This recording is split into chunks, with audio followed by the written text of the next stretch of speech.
দেখো এটা 1 plus 1 by x, 1 plus 1 by x plus 1। দেখো এক্স প্লাস 1 মানে প্লাস 1 হচ্ছে, এখানেও দেখো প্লাস 1 হচ্ছে, প্লাস 1 করে ইনক্রিজ হচ্ছে।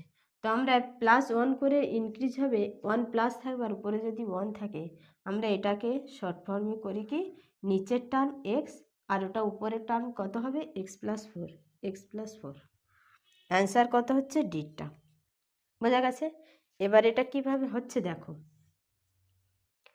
এক্স গুণ করলে কত হবে, x plus 1 by x into x plus 2 by x plus 1 into x plus 3 by x plus 2 into x plus 4 by x plus 3।